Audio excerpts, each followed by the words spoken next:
Gorton. Welcome to my show, Willows Bend. Tonight we're going to be talking about bizarre incidences of mass hysteria, of which there have been so many. So, I'm going to wait till people start floating into my Facebook group. And damn it, my notifications did not shut off as intended. So let's do that right now. And then I can say hi to everybody. And, that's how we do it here. Because everybody comes into the Facebook group to watch the show anyway. So, with a few YouTube exceptions, but anything you comment in YouTube will show up in my group. So if you see me looking over here, I'm simply monitoring chat. There we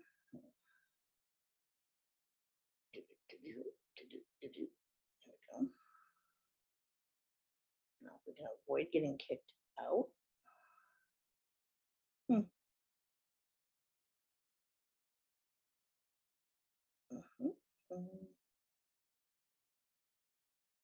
No feed yet. Okay.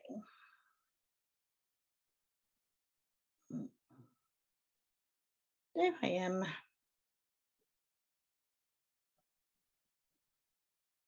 Okay.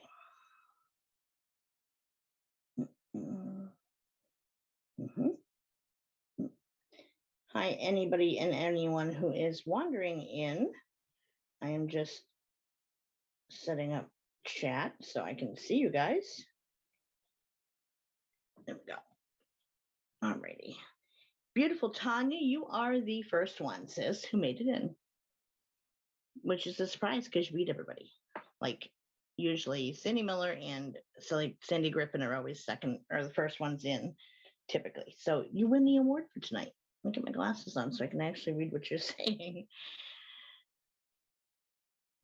So yeah, tonight we're going to be talking about bizarre incidences of mass hysteria. And there were so many, like I could have kept going with the notes and I kind of ran out of time. And even then, like it's going to be definitely a full show, but like I could have even taken it further because there's so many out there. Hey, Sandy, just mentioned you, love. So while we wait for everyone to meander in, let's see here, do the saging. And for anybody who happens to be new to my show, for the first time or watching it in replay, my peeps like to have me do a sage blessing / protection for everybody. You're on Katie's page. Well, that's okay. You can see it there too. Hey, beautiful Sandy. So that's how I always start the show, just to become habit. Fire it up.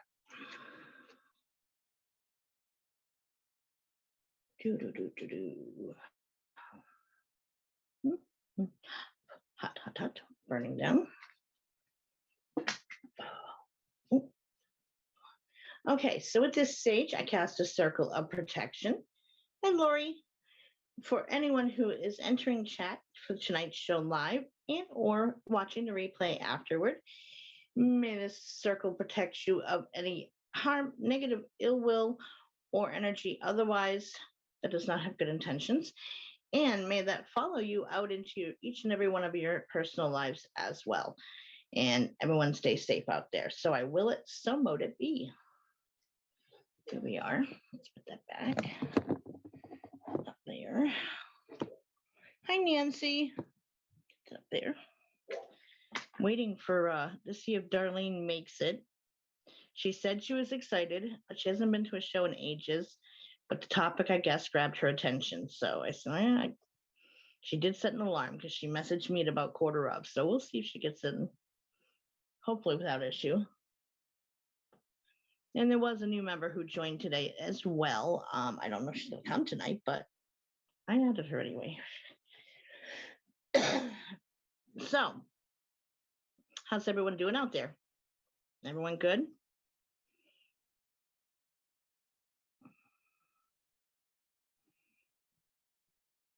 And of course, you are welcome. How do I find it? I am looking. Let me see. come into the group and scroll down and click to open. There we go. And there was the aforementioned Darlene. She's like, how do I get in? No babies tonight. Well, that's probably why you're here tonight. I was going to say, I was thinking last night while I was doing the notes of, if Lori is late tonight, I'm going to like shake a finger at her because she's been begging for this topic for a solid month and a half now. So, hi, Kim. I'm sorry that your days have not been absolutely amazing, Sandy. And no, you tend not to complain, but still, I'm sorry they've not been phenomenal for you.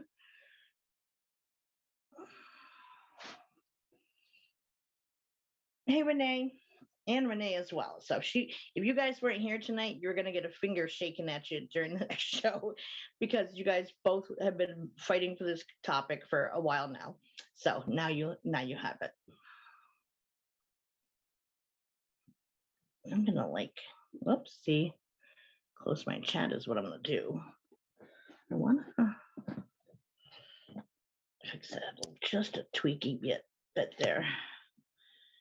And as you can see, it was kind of time to change that. This has been a hard few past days. Our little town has had 3 deaths, 1 a car accident, 16-year-old. That is so rough. And I send out super healing energy to your town and the families who have lost those people.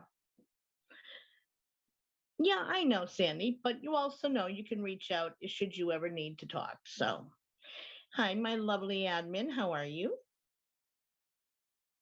It's kind of funny because someone I was talking to earlier today, I mentioned having to do work on research last night, so I couldn't hang out with them and stuff because Sunday nights is a research night. And so I said, okay, I'll talk to you later. I got to get on air. And they're like, what do you mean get on air? I said, I do a live show. I've been saying that 3 years now. I am so sorry for that loss, Lori. You've had a lot of really hard stuff going on in the past year.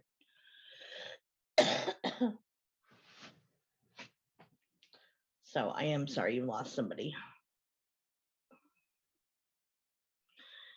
So hopefully that person will find their way in. Hi, Ramona. How you doing, stranger? How was your birthday? Hopefully it was amazing like you. Karen, you're early tonight. Wow, look at you guys. People either I haven't seen in a while, or those who are usually come in later are on time. Glad it was good, Ramona, and that you're doing well, of course. I'm just going to set that over there. And then you don't have to listen to my squeaky top. It always squeaks when you unscrew it. Well, I don't know where Darlene is. She'll find her way in or she won't. I mean, I couldn't have gotten much more specific with the directions, and it's not rocket science. So worst case, she'll see the replay. But I'm not going to make everybody else wait just because of one person, obviously. So anyway, why don't we dive in here? So bizarre incidences of mass hysteria. So what is mass hysteria? We always lay the foundation so we can build off of it. So mass hysteria is, oh, awesome, Ramona. That's always a lot of fun. I've got one I still got to kind of christen and break in a bit, but yeah, one can never have too many. Okay, Karen. So what is mass hysteria? Mass hysteria is the spontaneous en masse development of identical physical and or emotional symptoms among a group of people, or socially contagious frenzy of irrational behavior in a group of people as a reaction to an event. And like I said, this could have easily probably been a 3-hour show.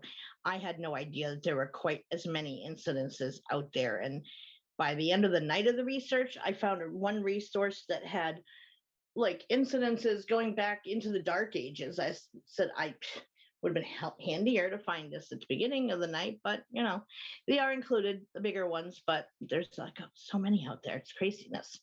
So let's go. So I'm just gonna dive right into like 20 odd cases of it.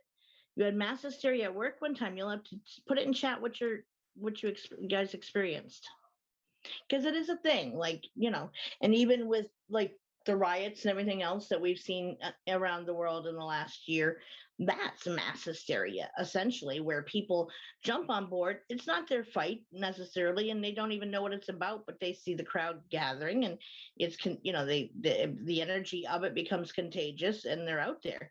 And even that trial that just finished happening, I previously didn't even know what it was about, so I did look into it yesterday and read up on it. And yeah, I disagree with him having no consequences, but he had no business being there and getting involved in that, and he got kind of wrapped up in the whole tidal wave of it, and look what happened. So this stuff is a for real thing.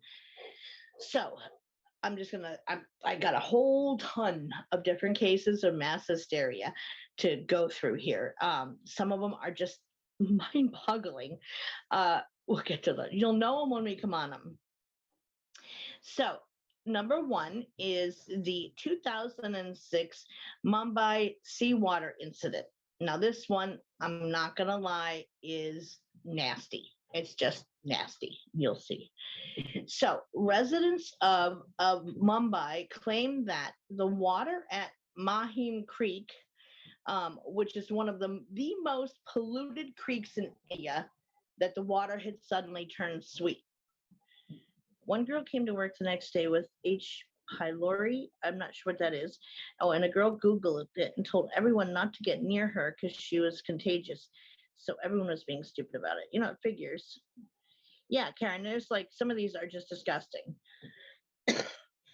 Well, and even like, when HIV and AIDS first started, the news of it first came to the United States, how many schools closed down and families moved away out of school district, or just like on the bandwagon to rise up against a family who, how dare them get their child an education. It didn't matter what was saying about it in the news, educating people didn't matter. People had their preconceived notions and ran. And I mean, unfortunately, a lot of those stereotypes are still out there.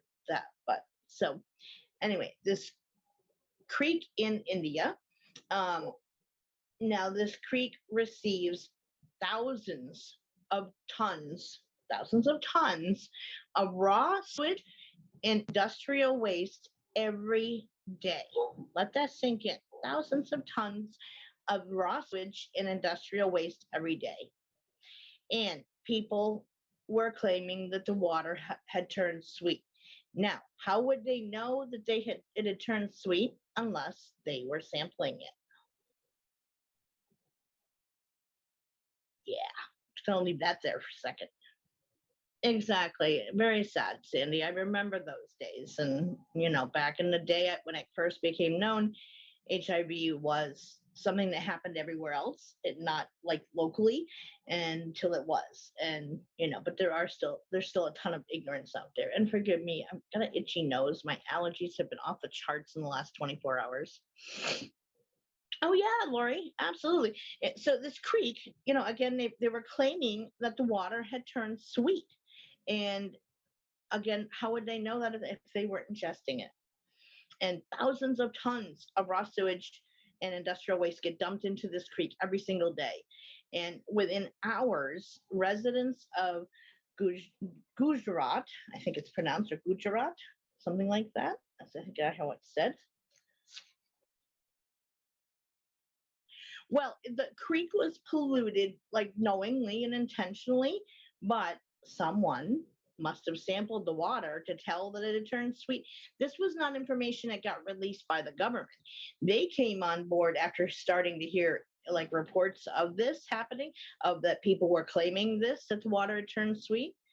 And within hours, residents of Gujarat Yeah, ignorant people, absolutely, Sandy. I agree. In India, also said that the water at Tithal Beach had also turned sweet as well. Many people had collected it in bottles, even the ones that were actually found having been in the highly, I mean, off the charts polluted water. They were using those to fill up containers of this water that had magically turned sweet and were ingesting it. Officials did fear a massive outbreak of gastrointestinal waterborne diseases to occur, and they urged people not to drink this water. Like, like they figured it was going to be some epidemic proportion of gastrointestinal illnesses from having drink this stuff. By 2 p.m. the following day, partakers of said water said that it had been returned back to salty again. I mean, again, who would have knowingly drunk that, knowing what was in it? I can't wrap my head around that. I mean, my goddess, that's just, I don't care. I would probably rather die of dehydration than ingest that, to be honest. But so these two different townships, they, all ran with it and started collecting this water and probably a walking nuclear freaking reactor by now. Beyond gross. Gross is not even the word. Like, I literally got kind of nauseous while I was just thinking, and the visuals of this. They did show a picture of the water itself as it was going, like, down from the camera, and it was just covered with debris and litter on top of it. And then, people flush their toilets. It feeds into this creek, and all the industrial whatever companies are in the area, factories, etc., are dumping their stuff into it too. Stupid phone keeps pausing. I'm going to put you on YouTube. Okay, Nancy, we'll be here.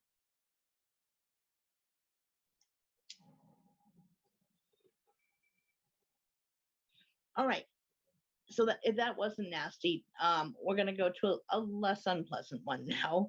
And I can't put you in shock value the entire show because you wouldn't walk away being the same afterward. Get ease into some of these. Oh, exactly, Tanya. Like, the government didn't know that people were drinking this stuff until reports started reaching them on it. And then they immediately, of course, were hugely concerned of epidemics of every gastrointestinal borne illness surfacing as a result of people being stupid and drinking this stuff. Yet, it didn't stop people anyway. They thought it was like a miracle happening or something. I don't know. Like, they didn't specifically state that they thought it was magical, but just that it had turned sweet. So something, the gods must have blessed it or something. I don't know. And it's naturally like a seawater. So disgusting. So, hey, Marianne. Number 2 is the 1962 outbreak of the laughter epidemic. Now, this one's not so bad. I mean, it's still a bizarre incident of mass hysteria, but at least it's not as disgusting. So in 1962, I'm gonna try this. I had it down last night. Tanganyika, Africa, there was an outbreak of mass hysteria occurring near the village of Kashasha on the west coast. Hey, Marianne, how are you, love? On the west coast of Lake Victoria in the nation of Tanzania. Now, it's thought that the incident started as a joke told in a boarding school, and that it got a small group of students laughing. And I mean, as we know, when you see people giggling hilarious, it is kind of contagious. You can't help but to start laughing yourself. It just kind of happens. So, I mean, I could understand it. But it quickly grew and became contagious, as laughter can, to the point where the school actually had to be shut down because people couldn't pull it together and stop laughing in order to continue on with the day's studies, etc. Parents and children transmitted it, quote unquote, to surrounding areas, and thousands of people were affected to some degree. Finally, 6 to 18 months after it had started, it finally died off. Why am I not surprised by that, Karen, that you start that on purpose? People reported symptoms as a result of this, including pain. You know, like I could see that your ribs and stuff get hurting after laughing so hard for a while. Fainting, which is probably the lack of oxygen because you're laughing so hard. Respiratory problems, same thing. Now, this one I would be a little more unusual. Rashes, and of course, bouts of crying, as one does when one is laughing hysterically. No one's surprised there. Nope. So this, affected thousands of people. It must have been a hell of a joke to travel that far. But again, I mean, I can understand that one happening, and I would say it's not quite so much as like most atypical things that get labeled as mass hysteria. Um, but yeah, your face hurts, your rib hurts, you gotta pee, or do pee yourself. You know, tears run down your exactly, Tanya, and starting to cry as because you're laughing so hard. And once you get started that hard, it is hard to stop. But like I said, must have been a hell of a joke is all I can say to get that far.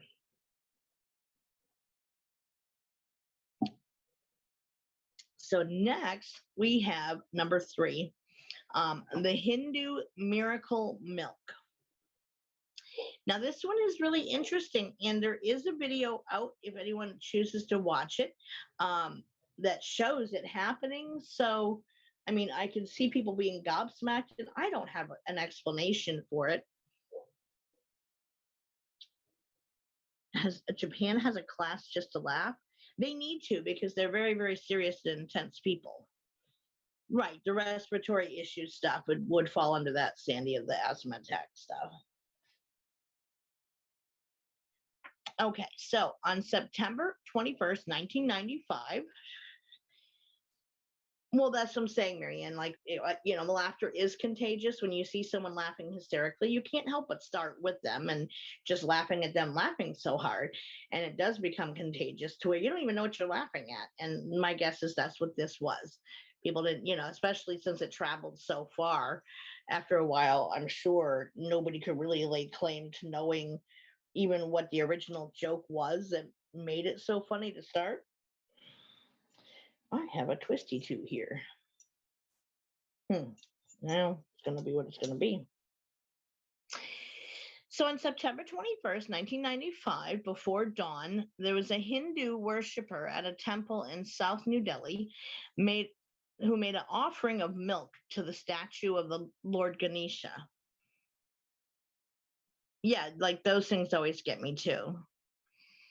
So a spoonful of milk was held up to the trunk of the statue, and the liquid was seen disappearing off of the spoon, seemingly taken by the statue. Word of the event spread and fast. And by mid-morning, it was found that all statues of the Hindu pantheon of gods, which they have many, in temples all over northern India, were taking in the milk. Like, people were lining up around a block in crowds to either witness it or try it for themselves, and bringing their own milk and buying milk, making offerings to get milk on sites. And it showed them walking up to, holding a teaspoon of milk up to the statue's face and mouth, and it would show the milk disappearing off the spoon. So it is recorded. And I don't think that the explanation given really would cover it to that degree. Millions flocked to their nearby temples to pay for milk to feed the offerings to their statues, or to at least see it for themselves. It finally ended by the beginning of October 1995. Yeah, I know. Keeping up with that demand, Lori. Probably some babies went hungry on that day. So there is a video on YouTube and a website showing this occurring.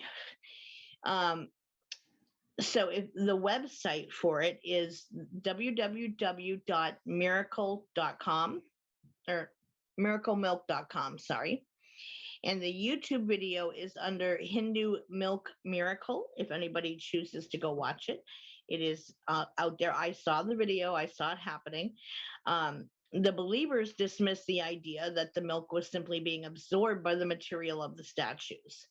Officials dismissed it as mass hysteria. I mean, if you choose to go see the video, you can make up your own mind about it, of course.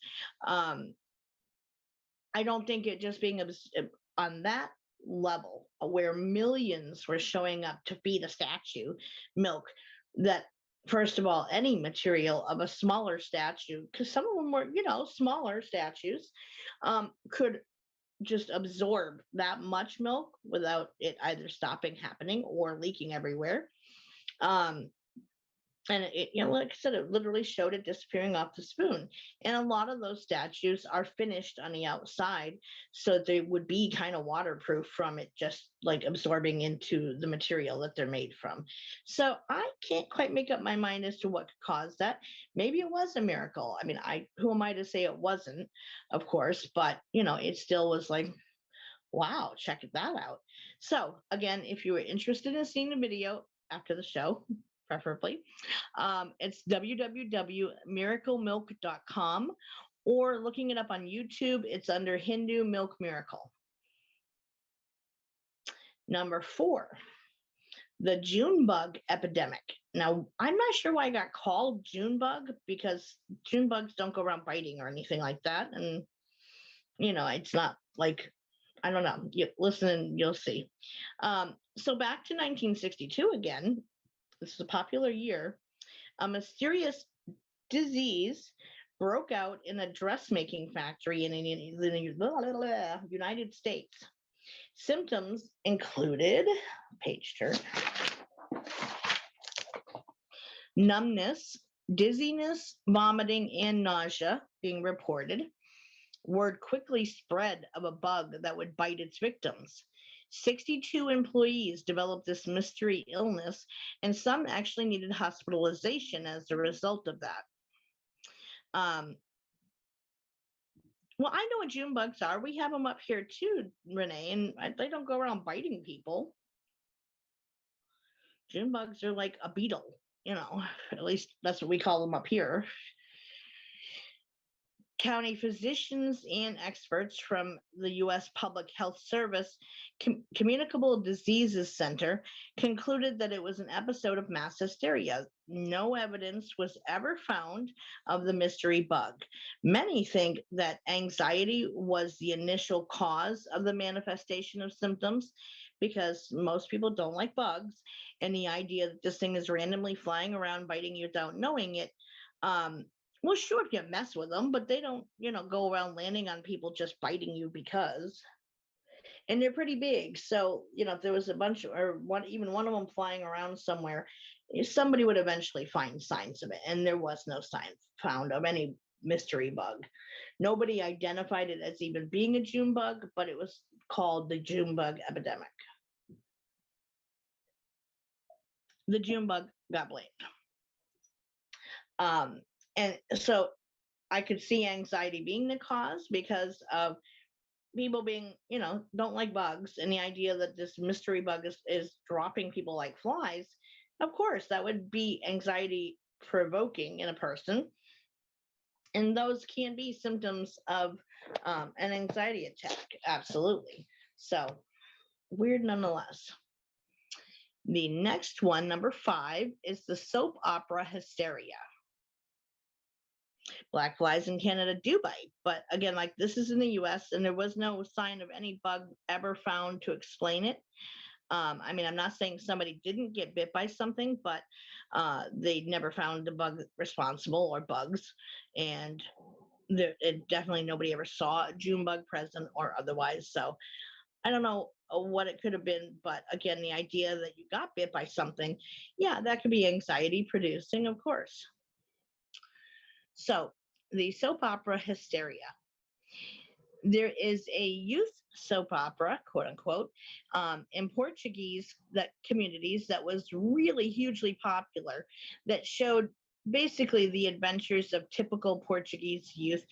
What came to my mind was something like Beverly Hills 90210, something like that. That was geared towards teens and young people and their day-to-day dramas and things that they go through. Horseflies do hurt when they bite significantly. Actually, they hurt a lot. um, so in May of 2006, 300 or more students at 14 schools reported similar symptoms of what was called morangos cum acukar virus. Symptoms were similar to those displayed by one of the characters on this hugely popular show. And that basically, once they started seeing all these people coming in, they kind of realized that. And it was a recent episode that had been released at the time. Symptoms included rashes, difficulty breathing, and dizziness. It got so bad that some schools were actually forced to close down because of this. So this happened again over 14 schools that this spread through. The Portuguese National Institute for Medical Emergencies dismissed it as mass hysteria from teens not fully able to discern reality from fiction. Hey, Stace. Well, all my children, I mean, the mainstream soap operas we have here are, in the United States are geared more towards like housewives and stuff. But this particular show, again, was kind of like Beverly Hills 90210 or something, a teen drama type show. But it is considered as a soap opera. So one of the characters on the show came up with this illness that they had on the show in a recent episode. And those were the symptoms displayed by the character. And so suddenly all these students through 14 schools came up with claims that they too fell victim of, they had this too. So number 6 is the toxic lady.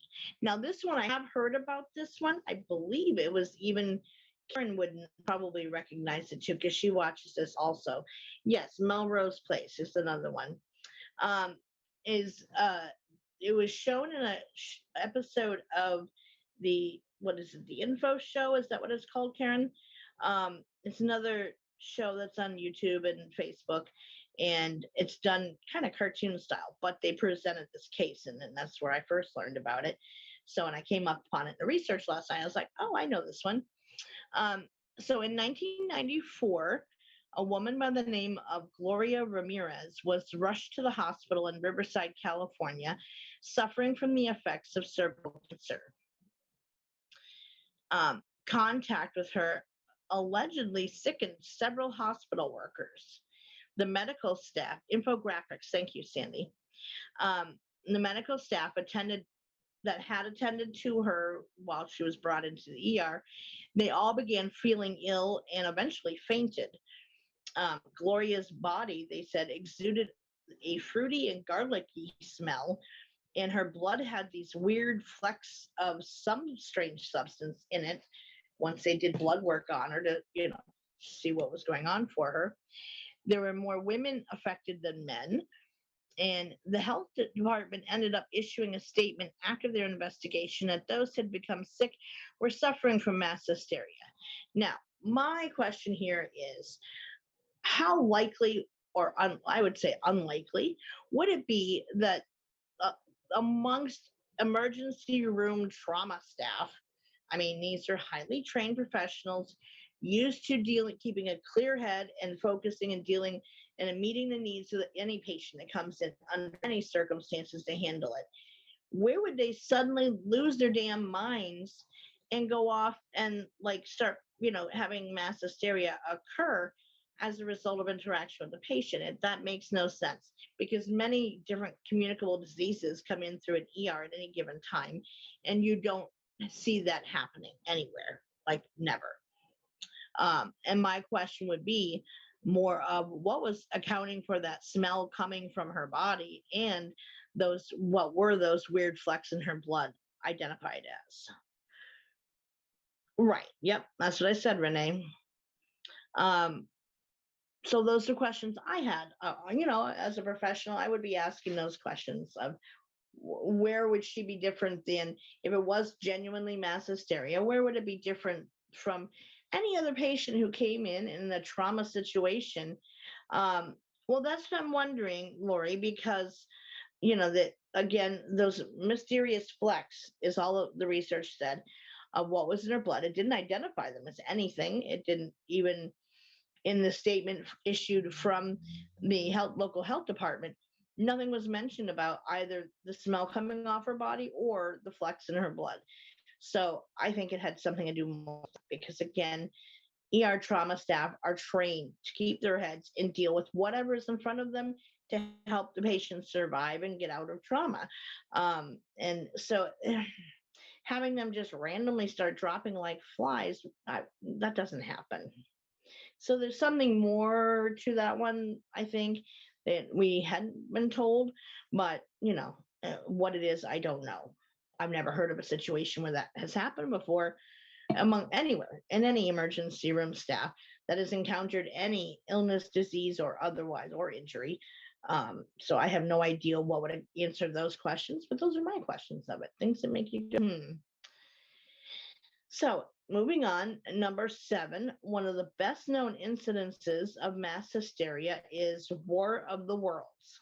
Now, this is like the best known case of mass hysteria that has held the record forever and a day. This got so crazy. So in 1938, now this is, pre-TV days and stuff, where radio broadcasts were, the family would gather around and sit down in their living room after they had supper and listen to the radio broadcasts as a family. It's a family event. And, so yeah, they do, Nancy. And so that was how you spent your time as a family in the evenings back then. So in 1938, there was War of the Worlds was an episode of the American radio anthology drama series, Mercury Theater on the Air. Exactly, Sandy. This is a good one, Lori. Like I said, it's the best known, I think.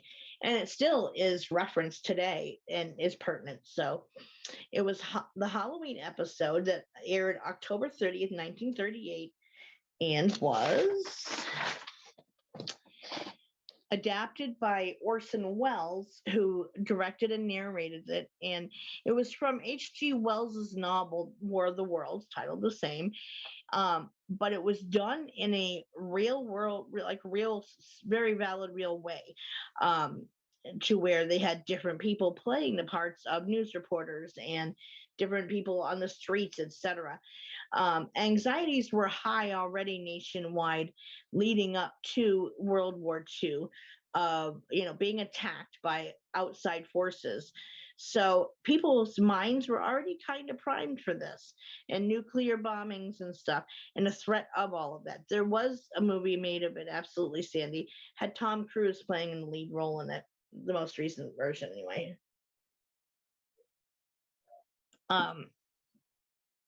Yeah. And so, I mean, for real, children in elementary school were taught on having nuclear bomb drills and stuff during school day. So there was that high level of anxiety present at all times. So they're already like ready and set to go into panic mode. Some listeners had only heard part of the broadcast, like they missed the beginning of it, telling them this is, announcing the show that this is the episode, blah, blah, blah. And, it's from this. And so get ready, folks. Here we go. They missed that part. They came in a little late in it. And because it was so well done and adapted from the novel, people didn't hear that beginning part and just were hearing it, all these different voices who were, actors portraying the news reporters, the government officials, the people on the streets who were being interviewed. And it kind of started out as, we interrupt this radio broadcast with this up-to-date recent news report thing. So, that caught people's attention. Newspapers reported that panic ensued and people were fleeing their areas thinking that they were being attacked by Martians for real. Others swore that they could smell poison gas or see flashes of what they thought looked like lightning off in the distance. Crowds developed and the police had to get involved to deal with the panic. This was experienced all across the United States, but the highest prevalence was in New York and New Jersey. So I'm guessing that, either the population being like biggest cities nationwide, or that was where the broadcast was centered from, perhaps. But yeah, this panic went all across the country, and especially with all the different time zones and things too, it wouldn't be uncommon for some people to miss the beginning of the broadcast, hurry up and eat, and so that they then convene in the living room to settle in and listen to the broadcast. So that's all they heard was like this being presented, like, oh my God, this is really happening. The US government, exactly, Tanya. Yeah, absolutely.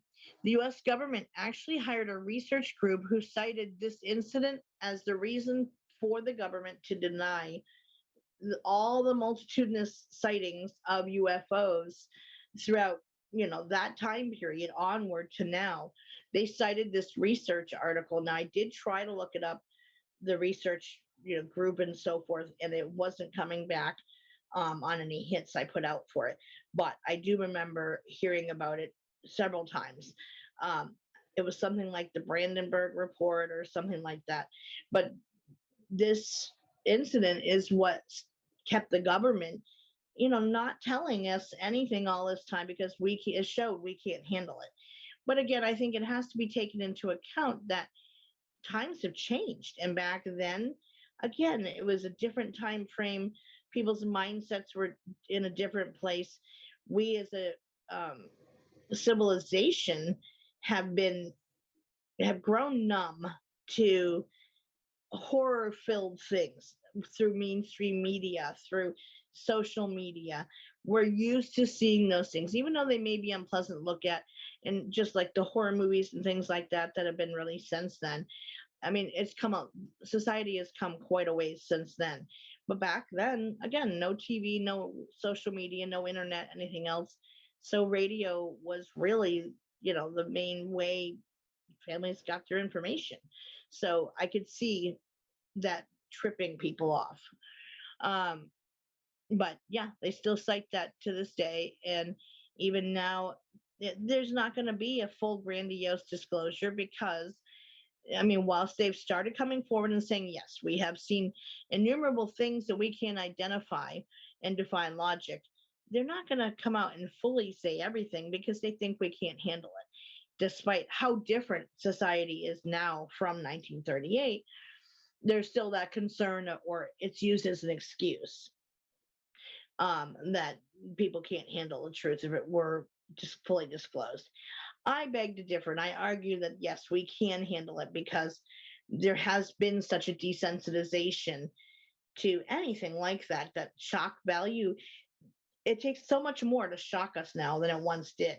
And more people than in recorded history have that belief in extraterrestrials of some kind, UFOs, whatever, unidentified objects, even if it wasn't specifically Martians, of the being existence of other intelligent life forms in the universe is now, I mean, it's not 100% accepted, of course, but I would say at least as high as 85 to 90% of the United States population now will concede, yeah, there's something there. We may not know what it is, but I think there's something out there. So if we were to get the truth, we could handle it now. And, but they still cite and use that research report that cites the War of the Worlds broadcast as an excuse not to say anything. Too many people may shoot at our alien friends. Well, no, and I think that that's ultimately what would happen is if they decided to make direct contact, that the government would stage an attack using basically stolen alien technology from different crash sites they found. And there have been enough whistleblowers who've come forward to say they've seen these crash sites and or any wreckage and so forth, that reverse engineering, and that's where we've gotten a lot of the designs for a lot of the really high tech flying devices that we have now through the military, and stealths and so forth. I don't know all the names of them and whatever, but you guys know what I'm talking about. Is reverse engineering them. So I think that they probably would stage an attack to make it, have them be blamed, to where the government could then come in and rescue everybody to stay in good standing with people, rather than getting screamed on, why didn't you tell us what you knew, is how I think it's going to play out. And they'll just, give us enough to where we feel like they're finally cooperating, and we're good with that. without ever being full disclosure. They're not going to do that.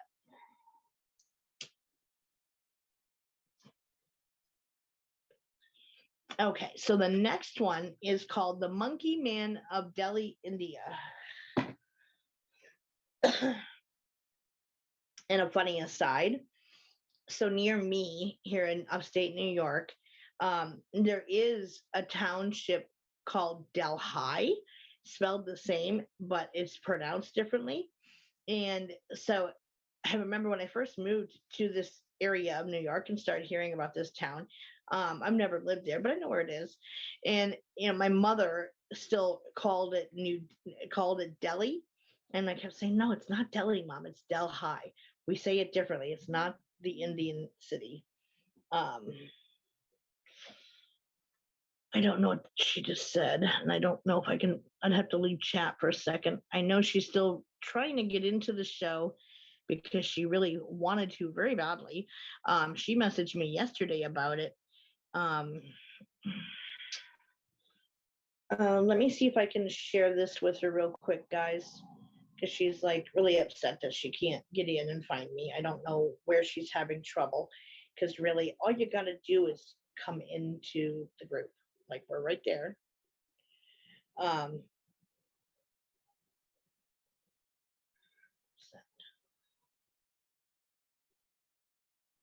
Okay, so hopefully that will take care of it. If it doesn't, then she's going to have to watch the replay, and I can't do anything about it because I can't completely hop out all the way. Welcome back, Karen. So hopefully, I sent her the link that Katie posted for it, so hopefully, nothing else, she can go see it on the Soma Fusion Facebook page or YouTube even. So anyway, The Monkey Man of Delhi, India.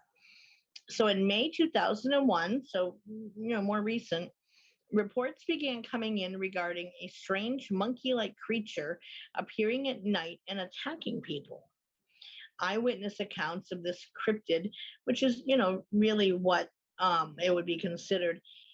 Yeah, Nancy, but like normally if you come into the group, you just got to kind of sit and wait for the feed to start and then jump in, which is what I initially instructed her to do. So why she's not seeing it on the group page, I don't know. But at any rate, I sent her the link.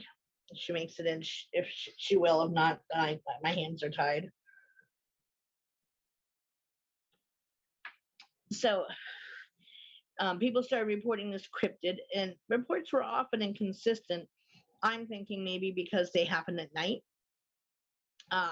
and that it was dark, obviously, and unless you had a close-up encounter with whatever this thing is, then you'd be, it's like hearsay or I saw it running by at a distance down the street. I don't know.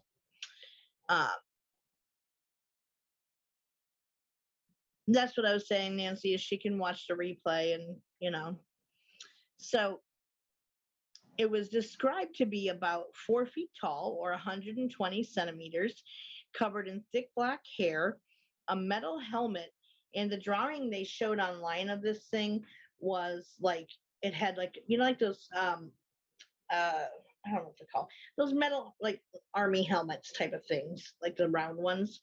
It showed like a monkey figure with that on its head. It had so it supposedly had thick black hair, a metal helmet, metal claws, glowing red eyes, and 3 buttons on its chest. Now, many people reported to be scratched by this thing, and 2 to 3 people actually died when they leaped from buildings or fell down a flight of stairs, whatever, in a panic by what they thought this thing was. So like, I think it's coming after me and I got to get away. And the only way, I'm not going to be attacked. So, hey, jumping off a building is better. More than 15 people suffered from bites, bruises, and scratches, allegedly from this creature. Theories on what it was ranged from everything from an avatar of a Hindu god to an Indian version of Sasquatch, or even a cyborg that could be deactivated by throwing water on the motherboard hidden in the fur of its chest. To this day, it is unknown what people actually encountered. So, kind of out there. Nobody knows what this thing was. I mean, for all we know, it could have been just a regular, monkey that was on the loose in that area. They have them there, so that seems more likely, but you never know. Now, ladies, you're going to love this next one. Number 9, and I had to admit, I literally laughed out loud when I was reading it and writing up the research of it because it's funny. And trust, I can't make this stuff up. You ready for this? Number 9 is penis panic. This is defined as a mass hysteria event or panic where male members of a population suddenly experience a belief that their genitals are getting smaller or disappearing altogether. I can't make this stuff up. I know. When I was reading this, I was like, are you kidding me? Penis thing, missing penis is or penis panic, they called it. I didn't make it up. These events have happened around the world, but more often reported in Africa and Asia. Which, if this is a thing in Asia, it kind of, I was thinking, you're funny. I just choked myself. In Asia, they will like ingest testicles and penises of animals of power in thinking that it helps their prowess and their size and their duration. We can say it nicely like that. Maybe Lorena Bobbitt was running around. You never know. And so it kind of makes sense. And I feel horrible for those animals, of course, who are hunted and killed and used for those parts because it's ridiculous. But they believe that ingesting these parts actually helps them. So exactly, Lori. Many believe that the results are actually often fatal. Like they think it's going to kill them that their penises are going to disappear. Run on penis pumps. I knew you guys would love this one the best. So this fear that their penises are shrinking away or are going to like disappear altogether. Men have reported to have used everything from needles, hooks, fishing line, and shoestrings to stop the disappearance of their penises. Hi, Doreen. Oh, it's priceless. It's absolutely priceless. And the idea that men would be so concerned with this that they would skewer themselves with a fishing hook or a tie fishing line around their part to prevent it from disappearing is just,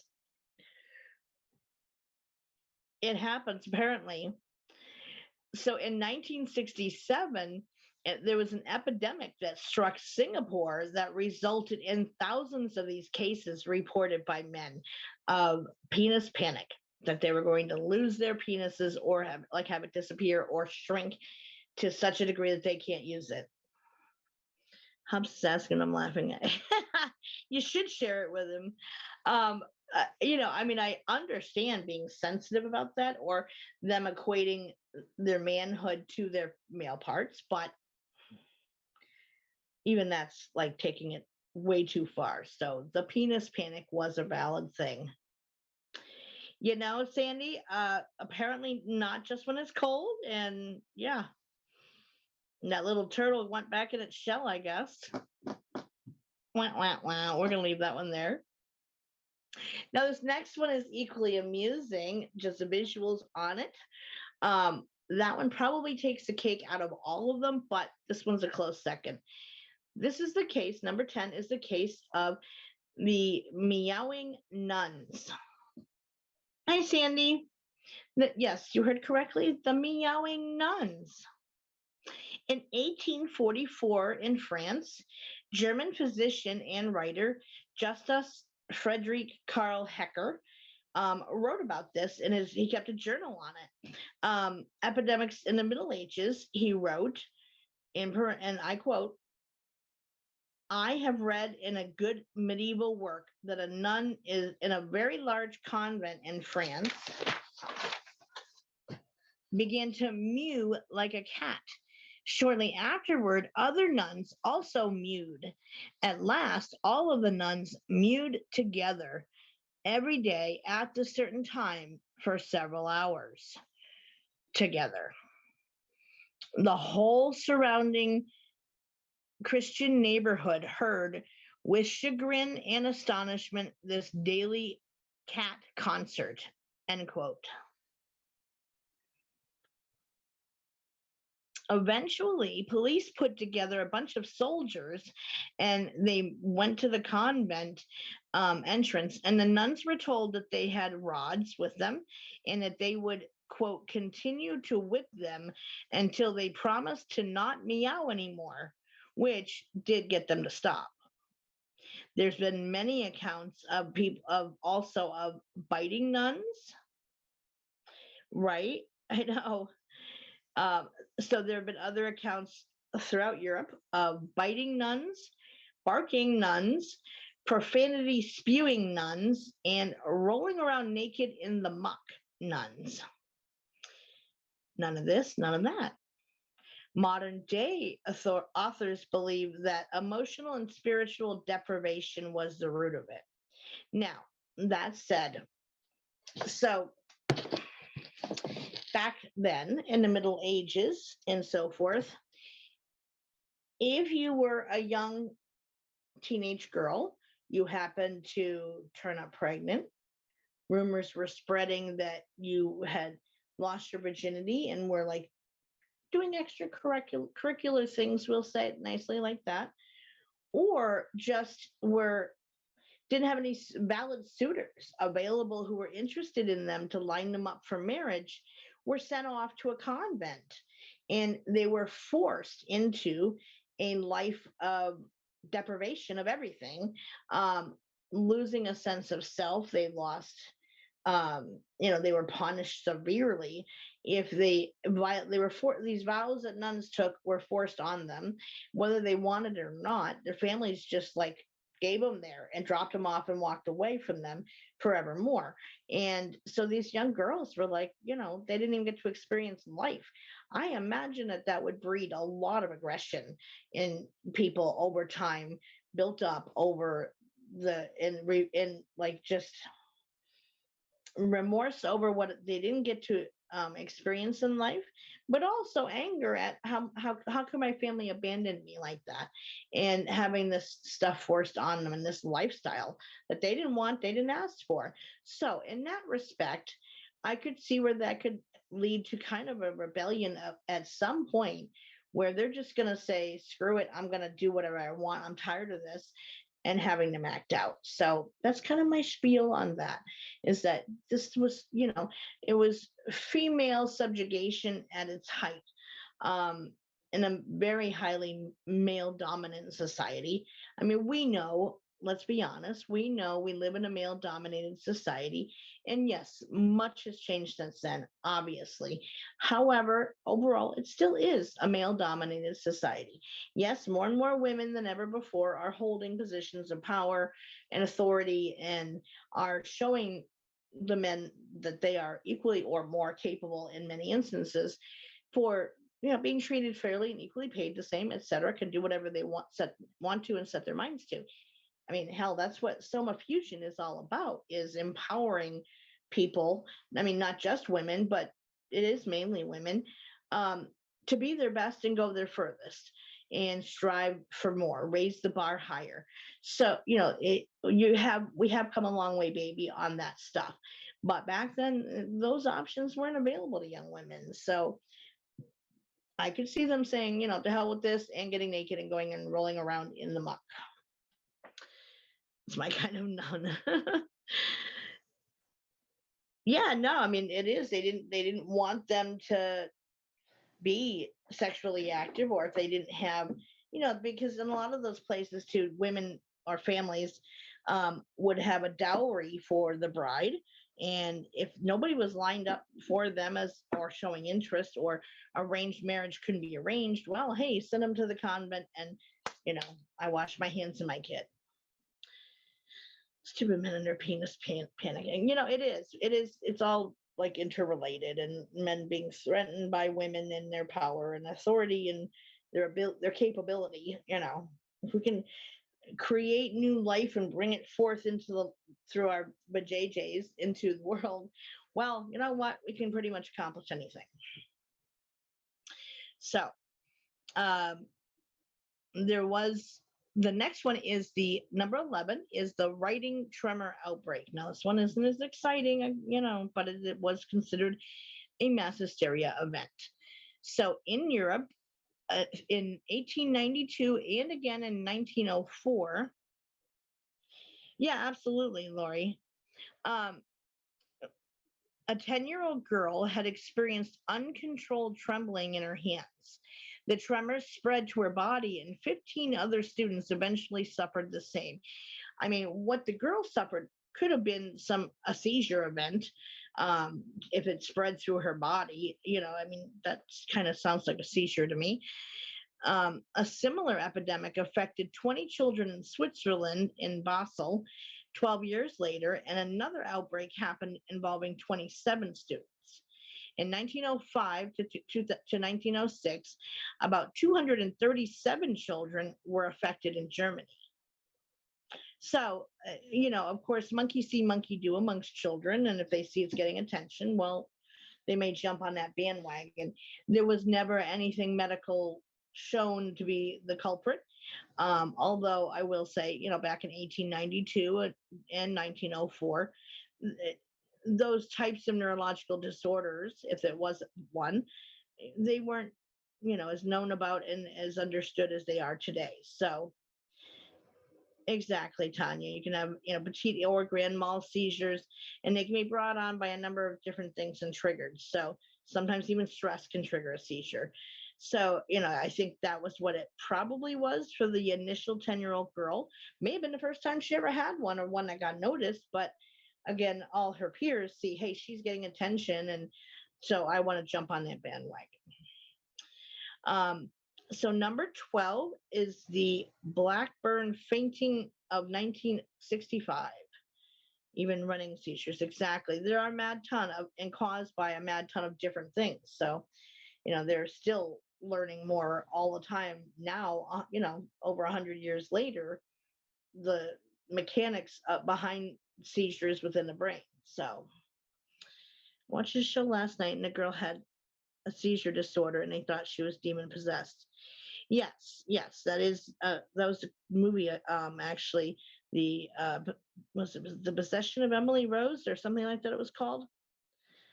Could have been could have been a number of things, food allergy, number of things that could have brought it on. Not much was known about that neurological event even happening, but again, I could see where kids, especially, they see other kids getting out of school, and hey, they're down for that. So, mimicking the behaviors and running with it. So, certainly not the first time that's happened in history. So, the Blackburn fainting of 1965. Oh, not a movie. Okay, huh. So, in October 1965, several girls at a girls' school in Blackburn, England, there were some 85 girls were rushed to. I think I saw this story in a video once. I'd have to double check the location of the video of where that was taking place at, but I think it was the same incident. So they were rushed to the hospital, and symptoms included swooning, moaning, teeth chattering, hyperventilating, and seizures. The younger girls seemed more susceptible, but symptoms were worse in older girls. Psychological testing showed that those affected had higher scores for neuroticism and extroversion, meaning that they're kind of neurotic. They had issues. They, were on edge, anxiety prone, etc. And, extroversion of, they were known for acting out or being an extrovert over an introvert. And so it started from a 3-hour-long parade the day before, and that was thought to be perhaps the trigger, which I can understand. I don't know if any of you have kids who wearing band or color guard or anything like that. But my daughter was a color guard girl, which was like an obsession cult thing in her town. And yeah, the parades were a mile long throughout the town, and then you had to go stand in the cemetery for services, especially Memorial Day. And her best friend fainted after, the wearing the heavy uniform, and it would be hot and be forced to walk a mile in the heat and then stand there at attention for an hour during speeches and stuff. Could be a lot. So that could have been a trigger, possibly. It's hard to say. I want to say whatever one I saw in some show in passing, it showed like girls on a soccer field. So I don't know if it was the same event or not. Like I said, I'd have to go back and try to find it again and find the location, but similar event happened if it's not the same. So the next one is number 13, Mount Pleasant, Mississippi. Exactly. If you lock knees, they'll make you pass out. Even during chorus concerts, you're warned to keep your feet spread apart and kind of move back and forth a bit to, relieve the pressure. Don't stand so rigid because, yes, that can cause you to pass out too. Mount Pleasant, Mississippi, 1976. 15 students fell to the ground writhing and drug use was suspected, but all tests came back negative. Yeah, I did the chorus thing as a kid. You kind of had to.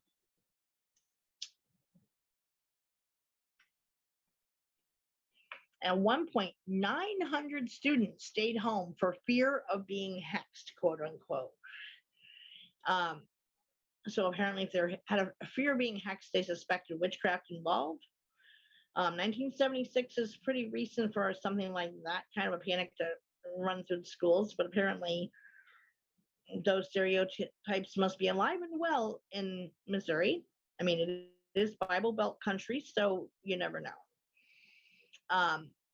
Number 14 is the West Bank fainting epidemic of 1983. And here, a series of incidences in March of 1983 had 943 Palestinian girls fainting or complaining of nausea. Israel was accused of using chemical warfare to sterilize West Bank women. This was a thing. And investigations concluded that 20% of the early cases were caused by some like inhalation of some form of gas. And, I would be interested to know of that 20% longitudinal studies done, if any were, because this happened in 1983. Did any of them go on to have children? So that would have kind of shown, well, yeah, they were exposed to some sterilization thing, gas, whatever. The remaining 80% tonic-clonic seizures may have been, the remaining 80% were deemed to be psychosomatic, which is, the mind and the body are integrally tied together. You can think yourself sick or well and feeling better or sick. If you have a small symptom, if you hyper focus on it, you're going to make it manifest and spread throughout your body to where you can really feel like crap. Or by the same token, you can minimize it and not give it any attention and intention in your thoughts and mindful thinking to feel better, or at least not as bad. So that's what psychosomatic is. So it was, they were thought 80% of the 943 girls were deemed psychosomatic cases, and the rest were 20% that may have been exposed to some inhaling some form of a gas. Very, very sad. But not the first time that governments have used forced sterilization tactics on the population without permission. That's been a thing for a long time now.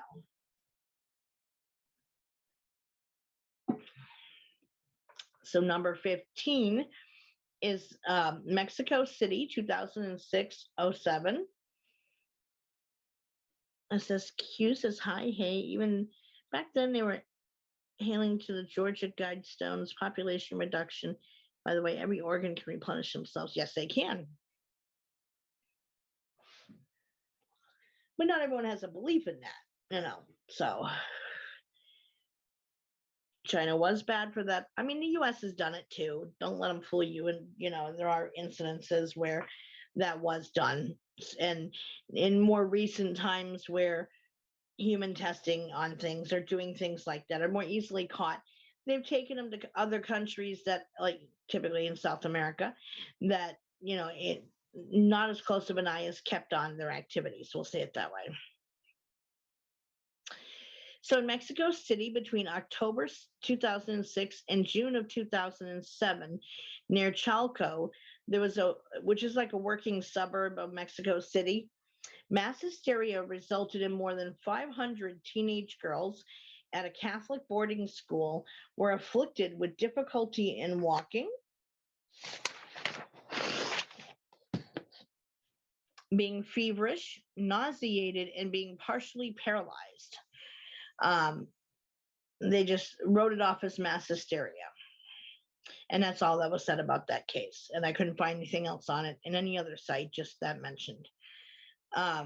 Number 16, in Sri Lanka in 2012, from November 15th through the 22nd, 2012, incidences of mass hysteria occurred in 15 schools in Sri Lanka. More than 1,900 school children of 15 different schools and 5 teachers were treated for a range of symptoms, including skin rashes, vertigo, cough due to allergic reaction, but it was thought that it just came from mass hysteria. They thought that the incident stemmed from Janaraja Balika Vidyala in Gampola on November 15th, 2012, when 1,100 students were admitted to hospitals with the same symptoms. Authorities had closed schools for 3 days due to all these symptoms. More reports followed from November 16th to the 19th from other parts of the country with similar symptoms being reported. So it spread. And it was just written off. I mean, was it written off because of a lack of medical knowledge? Maybe. I mean, it's more recent, but it is Sri Lanka, and so who knows? But regardless, that's a lot of kids. Now, this one is interesting, and I know all of us are well aware of it, but it definitely falls under the mass hysteria thing. The clown sightings of 2016. Little girl crossing, hang on. Yes. Go where you're gonna go. Say hi to the public here. Okay. Working around the kitty. So sightings of people in evil clown costumes in the United States, Canada, and 18 other countries were dismissed as mass hysteria, stating that a fear of clowns was behind it. Yep, little girl passing through. Yeah, absolutely. I mean, I think it's still going on to some degree, but the level of panic isn't quite as high as it was then, but these sightings are still made. Even McDonald's decided that Ronald McDonald should have a lower profile during his time. And a fear of clowns is actually a psychological disorder. I never even heard of it until I was back when I was in college. And my coworker, I don't even know how the topic came up, but she was just saying, like, freaking out over the idea of seeing clowns. And I said, really? And so I started questioning her, like, what do you think is behind it? And everybody since that I have interviewed about it has all cited the fact that you can't see who's behind the makeup or the mask to know who you're dealing with. And that's what really frightens people the most. And I have interviewed many people in the interim about it, and that's always what it comes down to, is the lack of identity that comes from that. So, but in these cases, people were buying, intentionally frightening Halloween masks to wear, with the intention of scaring the crap out of people. Can you maybe kind of go to the side somewhere here? I mean, yeah. Okay. A cat is a cat is a cat. Made my great nephew afraid to walk through the field. Oh yeah. Yeah, clowns don't bother me, but for some people it is a genuine anxiety producing thing. They're looked at as just creepy. And there was some movie that was released. It was a B grade movie at best, Attack of the Killer Clowns, I think it was called. And it's where a lot of these scary masked clowns emanated from that movie and became popular as Halloween type of thing. But it plays on fear people have about clowns. Baby, come on. Okay, I'm not a shelf. Thanks. Yes, yes. Well, like the way yep, and it, absolutely. That just added to that whole thing for people. Um, many places actually began banning the sales of clown costumes or masks or people wearing them, getting busted when in public. And there was a family in Florida who were attacked by a group of about 20 of these clowns in masks from the movie The Purge. No arrests, however, made. I would have loved to come across a clown if I'm going. Oh, that would be interesting. It would be an interesting death. Um, so apparently a gang of them, decided to mess with a family and chased them, I'm assuming. But, also those videos online where somebody in a clown costume with one of those creepy as hell clown masks are on, and they are carrying a weapon, and usually like a huge machete, and they're seen stalking in the woods. Have been seen showing up in people's doorbell cameras in the middle of the night in the dark, and knocking on the door, or even just standing there menacingly holding this giant machete in their hands, and going up and down the streets and skulking around with the intention of scaring people. Hi, Christina. There's also a connection to people having to do with the Juggalo crew or fans. Yes, that's another one too. Yep. That's really popular in a group that I used to admin in a couple years ago. Well, in this case, I mean, it didn't mention any injuries to them, and the family wasn't injured, but like, again, those videos still show up all the time if you watch any of those shows of, creepy camera footage or whatever. Those, people will intentionally or randomly show up in odd places, mine shafts, in drainage ditch, those drainage pipes that are like you can stand up in and stuff, waiting to scare people. So, it's petty, but it became, a mass hysteria event. So it still is a thing.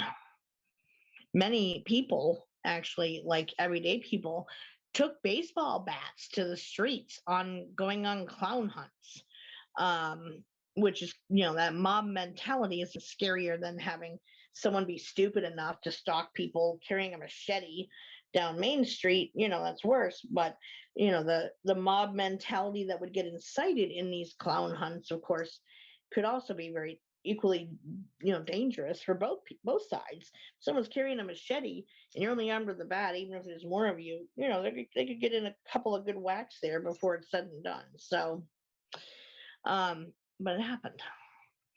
So number 18 is a Starahe Girls Center in Kenya, in Africa. Yeah, people were afraid to do much of anything, especially after dark. So this happened in October of 2019. There were 68 students that were isolated with an unknown disease. Symptoms included high-pitched cough, sneeze, and like sneezing fits, and low-grade fevers. Schools got shut down, and tests showed only 2 cases were infected with the rhinovirus, which is the virus that causes the typical standard head cold. In California, someone was standing near the freeway in McFarland waving an axe dressed like a clown. Yeah, that type of behavior, I can see people developing even more of a fear of clowns, but those who do it to bring joy to people, that wasn't fair to do to them, and because they didn't dare be seen even in events that were charity events or in children's hospitals, whatever. They had to stop working because it wasn't safe. So 68 students were afflicted with this mystery illness, but only 2 cases were showed having been, the kids were infected with the rhinovirus, and there was, that's a common head cold. The rest, mental health specialists later determined that the rest to be a case of mass hysteria. Now, this one is amusing at best, but kind of weird. So, number 19 is the Seattle Windshield Pitting Epidemic of 1954. The Seattle Windshield Pitting Epidemic. So, in April 1954, there was a widespread observation of previously unnoted windshield holes, pitting, and also dings that led to residents of Bellingham, Seattle, and other communities in Washington State, United States, to believe that a common causative agent was at work, which means that they thought there was one thing that was behind it all. And again, the time frame in the 1954, we were in a Korean War back then, I believe. So again, fear of the unknown enemy. They attributed it to everything from, you ready? Sand flea eggs in Seattle, Washington, to nuclear bomb testing having caused the pitting and holes in their windshields. As media reports spread of this thing, the more reports started coming in of people reporting their windshields were damaged too. Other common beliefs of what was behind it was cosmic rays, or even radio waves from a new 1,000,000-watt radio transmitter at the Jim Creek Naval Station. Others reported seeing bubbles form right before their eyes, and this was involved with the sand flea theory. I wonder who tied those people's shoelaces. I'm just going to say. By April 15th, 1954, close to 3,000, big sand fleas, right? And in Washington State, which is like upstate New York is to me. And like Pennsylvania is where Sandy's at. All, mountains and woodlands. So 3,000 windshields had been reported. And the mayor even asked for assistance from both Washington state government and President Eisenhower. Finally, a Sergeant Max Allison of the Seattle Police Crime Lab stated that the pitting, quote, consists of 5% hoodlumism and 95% public hysteria. What do you want? Why are you claiming attention now, madam? Sit down next to me. Well, so on April 17th, it finally stopped. Became a textbook case for collective delusions. Only once media began reporting on it, people start to notice their windshields and saw never before noticed damage.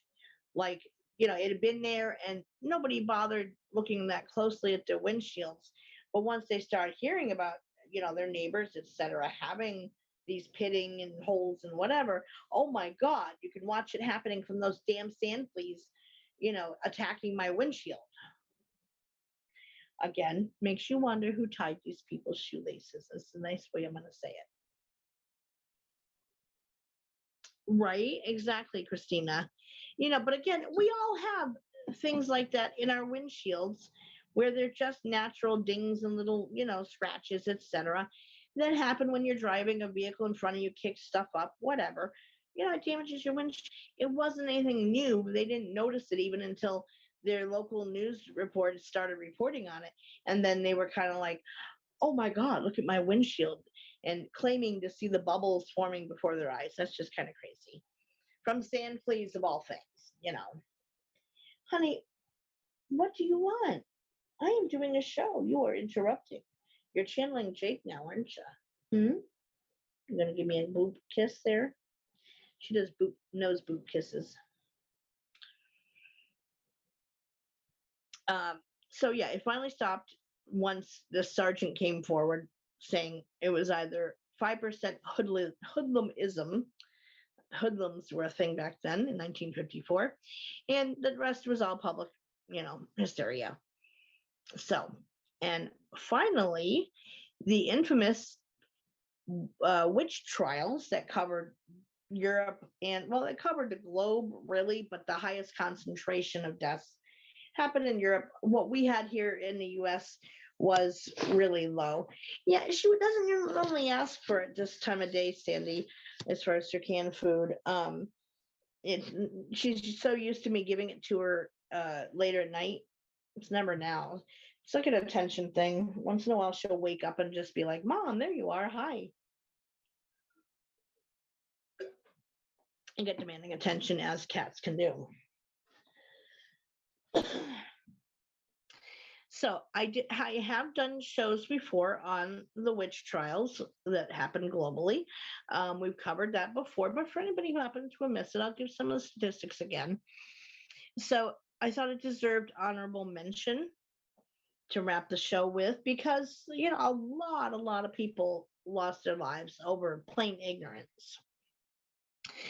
So from the year 1450 to 1750, with the height occurring from 1580 to 1630, it's estimated that these numbers vary hugely and widely, because especially in those earlier years, like the 1400s, written documentation was not as common, of people even knowing how to read and write per se. So, things weren't recorded quite as well.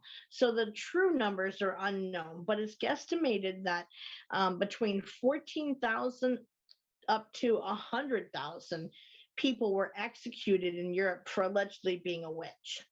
The numbers again diverge because of poor record keeping ultimately, but at least 26,000 were killed just in Germany alone.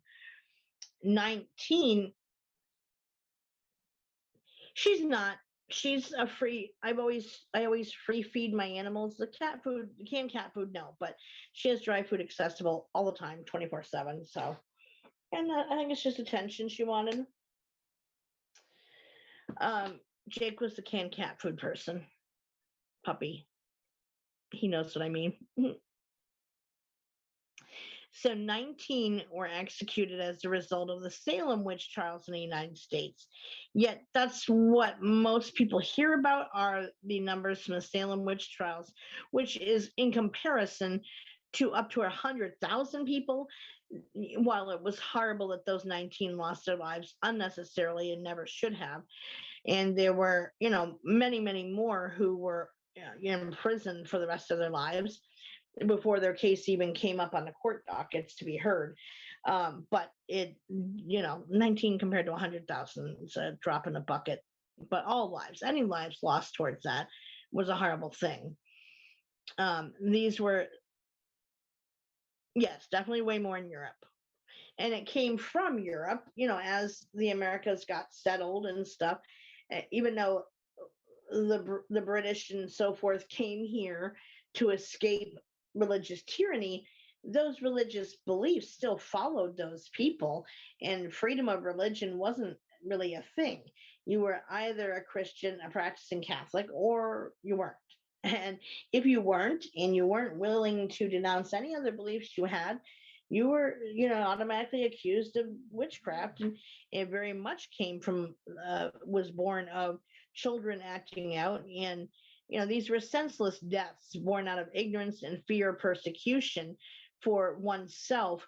Because, hey, it's better to claim to be a victim of it than to suffer what they would put these people through. Again, they would, best case, you were imprisoned in deplorable conditions, lost all of your belongings, your family lost their home, everything that you owned, gone. Worst case, you lost your life.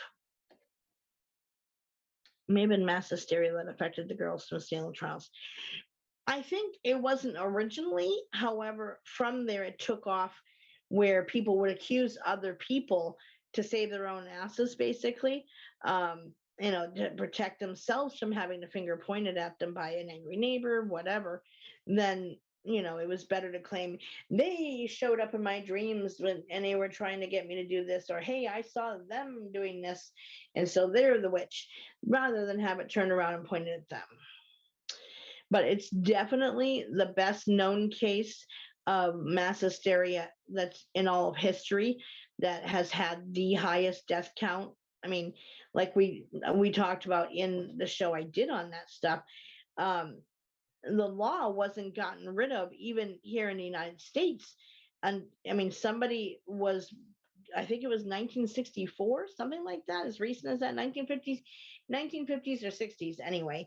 Someone was charged with witchcraft as late as that in our history, and they were punished. And the court system, I mean, the family of this person has been making pleas to the court to abolish those charges ever since then, and they still refuse, which is ignorant, but mean girls way back then. Exactly.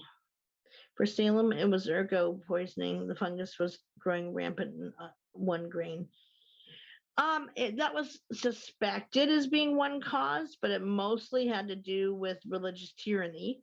Like, you believe our way, or if you're not, then you're obviously in cahoots with Satan, and you are doing all of that. I mean, the family it started with, the girls had accused their slave, who had been from the Caribbean, of being a witch, and seeing the witches list, and then her friends jumped on board from there and started pointing the fingers left and right, and they believed the children, and so it ran from there. But it became a case of, hey, in order to save my own hide, I'm gonna accuse you.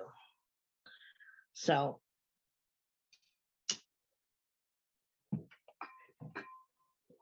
that is the best known case of mass hysteria in human history, to my knowledge.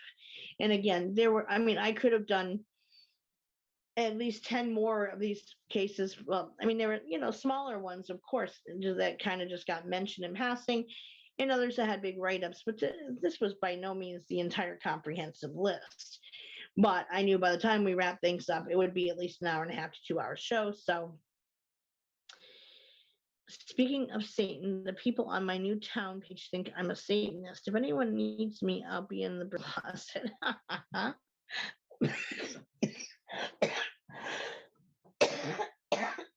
Sorry. Visuals on you hiding in your broom closet is funny. I mean, even in where Tanya lives in the Bible Belt, hey, that stuff is alive and well out there, that ignorance. And I mean, I've encountered it here in New York as well. Y'all have heard that story about that woman I ran into in a Dollar Tree store at Halloween time, who was, persecuting and judging all things evil, including witches, until, I mean, she shut her up once I announced that it was the witch, but, I let her go on for a couple minutes, seeing where she was going to go with it, until it became quite clear, where she stood. And she happened to be a born again Christian. And you guys know me. I absolutely have utmost respect for everybody to have freedom of their own beliefs, but I do call out ignorance as being ignorance. No, one wouldn't expect it in California. Absolutely not. But again, a lack of understanding and knowledge, and the stereotypes that's been perpetrated by Hollywood alone are incredible. I actually just discovered a new one in the area I moved from to come to this town, right on Main Street, which is kind of like, oh, well, that's cool. I'll stop in there sometime and check that out. But, they are more commonplace, but they're not everywhere yet. Yes, the person was anti-trick-or-treat, but it was because of, they claimed, of their beliefs as a born-again Christian, that, it's celebrating all things evil, including, vampires and werewolves and monsters and witches. She tacked the witches part on. So that's where I kind of had to step in and make it a teachable moment to at least plant a seed.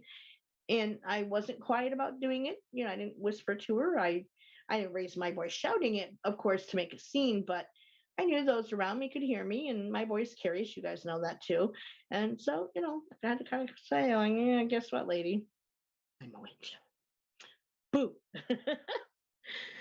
I was told I was a worker of Satan by a homeless man when I refused to give him a ride to the bank. Wow. So that's what qualifies being a witch now. They'll just try to get you to join them. It happens.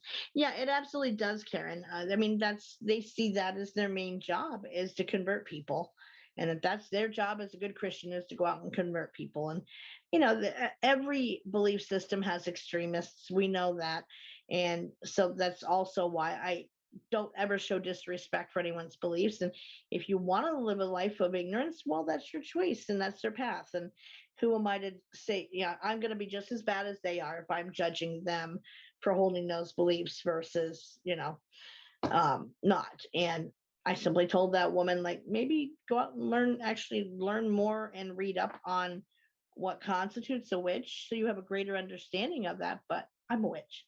And I mean, it would have been kind of wicked of me to do to turn around and as I was walking away to say boo to her. But it would have been kind of priceless at the same time, but petty. But so I didn't do that.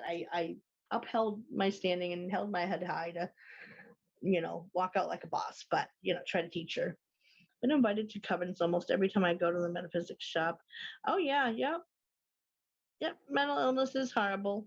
But again, that's at the core root is what society teaches and those stereotypes that Hollywood perpetuates that it accounts for all the newbie witches and baby witches that are out there who think it's something cool to get what they want and have that laid at their feet, and gain power and so forth. But a true witch, it's not why you do it. So, well, a true white witch, how's that? Let's clarify that. Black magic practitioners, yes, but not so much with white witches. So, to conclude, all of these incidences have been born for a number of different reasons, from everything from stereotypes and ignorance to, um, copycat behavior, to mental health issues, to, um, again, jumping on the bandwagon of seeing others do it just because, and it's even though they don't even know or understand what's behind it, the panic and anxiety sets in and runs wild. And people jump on that and ride that horse all the way home. So, and that's why there are so many incidences of mass hysteria throughout human history, because we as humans are fallible to that stuff. So there you have it, Lori and Renee, and the rest of Willows Bender too, of course, and any other viewers who might be out there.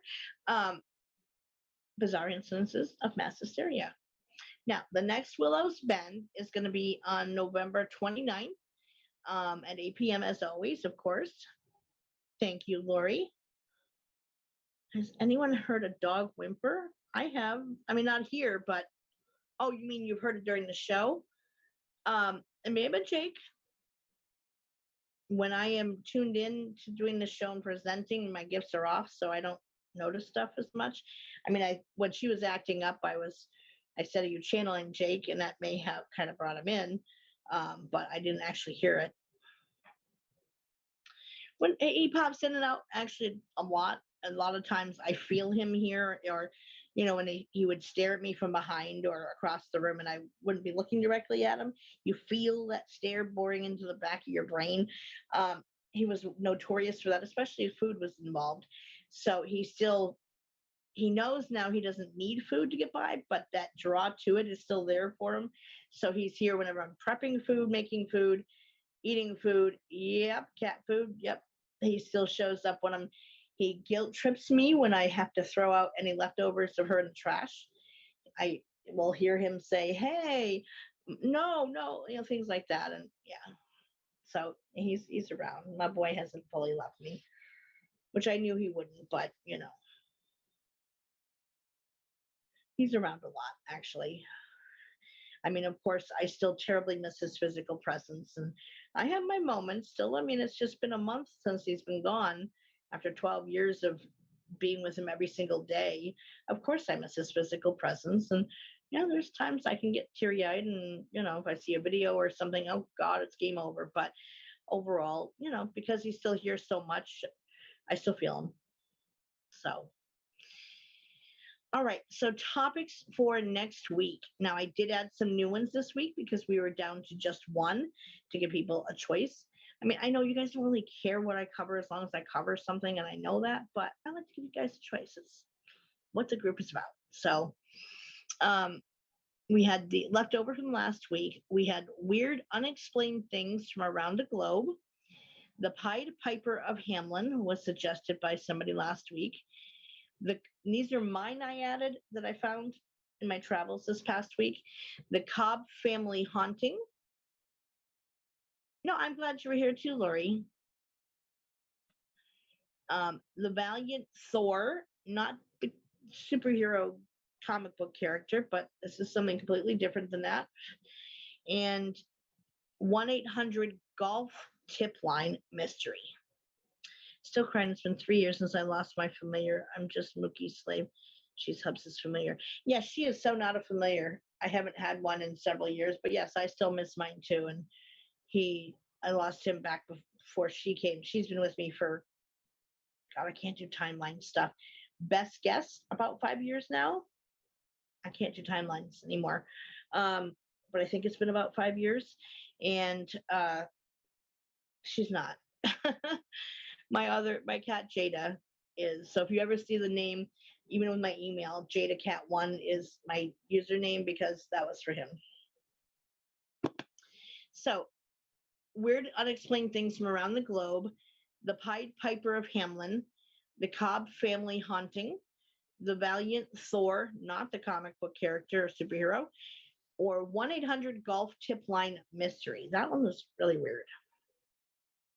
Already on it, Lori. I heard you, honey. So Sandy says weird things from around the globe. Marianne says Cobb family haunting.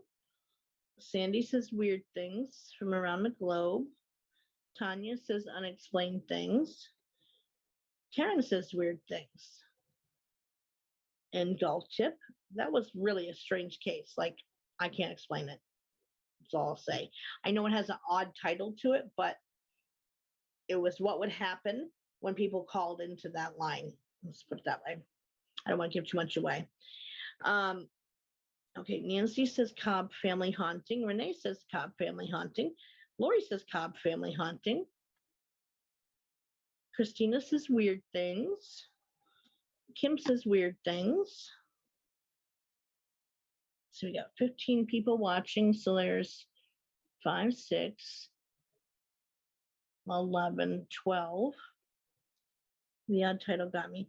If you call now, it's just like an automated line for, I don't think it's Golf Tips anymore. I think it's an actual company you might get, because I did actually try to call it after I heard the story. But when it first came out and was being advertised, even on billboards and stuff, some weird, funky, unexplained stuff was going on with that nobody can explain even today. But you don't get the same stuff now, because I did try it. Doreen says weird stuff, so I'm going to say that's going to be the winner this week. Geez, I could have not come up with those other things, and you guys are still voting on the last topic of last week. All right, so that's 5, 9, 10, 11, 12 people. So 3 people. Stacy hasn't voted yet. If she's still around, I know she's probably in the other show. Yeah, I kind of like that, Lori. Just that 1-800 Golf Tip Line. A Golf Tip would be the phone number, and it's just a company. Like, I did try it, and it's just a company, and there's nothing weird about it now, but at the time when it first came out, yeah, lots of weird stuff happening, unexplained. All right, speak now or forever hold your peace, my preciouses. There stays. The weird, unexplained things from around the globe. The Pied Piper of Hamelin. You hear this, mouthy girl? The Cobb family haunting. The Valiant Thor, not the superhero, or 1-800 Golf Tip Line Mystery. Meow. Why, Pepper Girls? Oops. Oh, the boobs kisses. Hmm? I loves you. Hmm. My little chubby bubbies. Hmm. Did you catch those days? Weird things too. Okay. I'm hiding the nuns off camera, Tanya. It's a freed nun sanctuary here, right? Yeah. She is actually a very vocal cat. She will do this weird thing where if I go to the kitchen and I'm doing chore stuff, I don't know, I can be emptying a garbage bag, I can be doing laundry, whatever I have to do in the kitchen. She will start yowling and carrying on like she lost me somewhere. And I'm like, she has to be able to hear me in the kitchen. It's just her and I here now, but she will literally like start yowling loudly for me, like yelling for me. I'm like, I'm right here. And she will keep pacing back and forth because, of course, I'm not supposed to leave this room ever, apparently. And she just carries on. She'll eventually give up when she sees that, hey, I got to get this done. And, I'm not paying all this rent just for this one room. I can go to the other rooms of the house. It's okay. But every time, yeah, it's very odd. She's odd. I love her, but she's odd. So, weird unexplained things from around the globe it shall be for next week. This Wednesday we got book group, and we're still on the haunted ghost story book, the real life haunted ghost story book, so it's not made up stories, it's people's experiences. So that's Wednesday night, 8 p.m. in the room here. So if you look under, for anyone interested who doesn't come regularly, if you look under the group photo for Willows Spend, there's a row and series of gray tabs that are all labeled nice and neat. And I have stuff in most of them for the group, everything from resources to events to most recent announcements of things y'all need to know. If you look on the left side, there's one labeled rooms, and one is time. Just come in, click on rooms, gray button, and then click on join up at the top of the page, and bada bing, bada boom. Give it a minute because it can take a minute to connect you in, and then you're in. They're true real life ghost stories that have been collected and reported and compiled into a book, Renee. Thank you, Sandy's, plural. That's what we are on now, Renee. I have a whole stack of books in the other room, and we reviewed through them to pick what we're going to read next, and that's what everybody voted for. So that's what we got going on right now. In fact, it's right here next to me. I never believed in ghosts until 100 real life encounters collected by the editors of USA Weekend. I know it's backwards for you guys, but that's the cover anyway. So it's just a collection of different stories, and we still got a ways to go. All this is what we haven't read yet.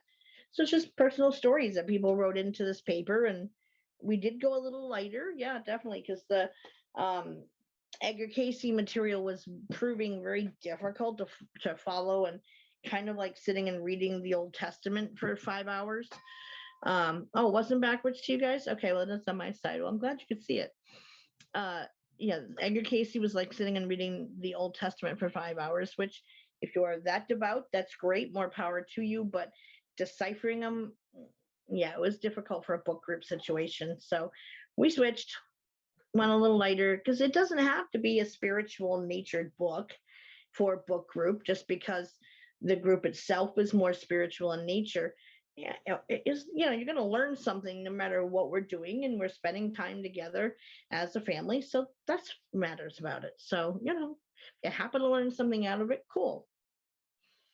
Not to say we're never going to go backward into educational things or more spiritual topics, but for now, we're just, that and the field guide to little people was a little side path. Oh, look, there goes a rabbit type of off your path thing. Look at that pretty flower over there. Let me go look at it off the main path thing. So yeah, it's, that's okay. It's book group. It doesn't mean what kind of books. We're not limited. So you can cover, comic books if you wanted to. We'll do what you guys like as always. So, yeah, squirrel, right? Absolutely. It's just the family vibe that everyone comes for, just like the show. You guys don't care what I talk about. I could sit here and just blather on about whatever for this show, and you guys would be good with it because it's about getting together and hanging out more than anything. So, but from my perspective towards you, if I can teach you something in the process, then all the better. But, it doesn't have to be. So anyway, that's Wednesday night, 8 p.m. Eastern time, as always. That's how you get into it if you were interested. And I put out the same show event notice and the reminder notice as well the day of. So if you check your Facebook notifications, you will see it. And I pin it, the most recent event, to the top of the page for Willows Bend as well. So, and anything that gets booted from the page is always under the announcements tab. And as a reminder, we still need another $10 in donations towards the fee to have Soma Fusion record and archive the shows. There is still, we'll get about another week or so before it's finally due. I try to get it to Katie by the 3rd, but it's not written in stone. If I give it to her sooner, she's good with that too. But the last time that it was paid, we were covered for 2 months with $10 left over. Somebody else donated $5, so we still need 10 more to cover the dues for the month. So no dress code. I mean, you can even not even wear pants if you don't want it, because you're not on camera. You don't have to be on camera at all, but you're only shown from the chest up. Yep, Karen's always late because she has to work. So if you're late, you're late, And this isn't like the Seth material where a big review is needed of what was already covered coming into it with this kind of book, like it's ghost stories. They're not 100-page chapters in each thing, or each story isn't that long. It's just individual people's experiences that they may have had throughout the years with different haunting locations, places, experiences, whatever. So exactly. We should have kept a boob jar or something during that book to count the number of times that those European little people stories mentioned the beings having long flat boobs that went over their shoulders to feed the young and kidnapped children. Yeah, people come and go, and everybody, over the course of the evening, one by one, kind of disappear until it's down to 3 or 4 of us hanging out. And we cut it off by 1 a.m. just because that's, I've been reading for 5 hours at that point. But, it doesn't have to go that late. Don't stay. Sandy Griffin, she always leaves by 10 at the latest. Who else leaves early? If Deb comes, she has to usually leave early because she has to work in the morning as well. Mary's always late because she works and doesn't get home until after we've started. So, it's very, very laid back and just comfortable, relaxed, a group of friends hanging out for the evening, and that's it. Yep, that's it. Tanya leaves early too. She gets sleepy. Now the she cave there. We have, Renee, I can't tell you the number of times we sang that song during that book because it kept coming up in all these European fairy tales and little people stories from Europe. Very, very popular in Europe. And the number of beings were said to have boobs like that. But, so that is the song we would always sing. You're funny, Karen. She'll be there with the camera ready to post pictures the next day.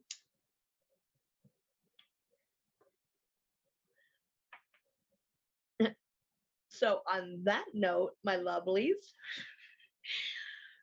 you're welcome to come Wednesday if you want. If you aren't interested, that's okay too. It's just hanging out with friends and family. So very relaxed.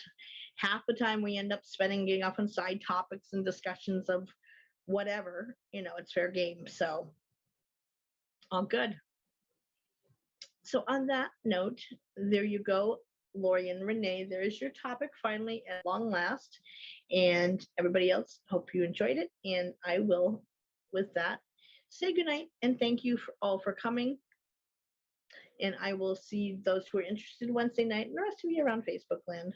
You know, I'm always around. So lots of love, everybody. Have a great night. Stay safe out there. Treat each other well. And I will talk to you guys soon.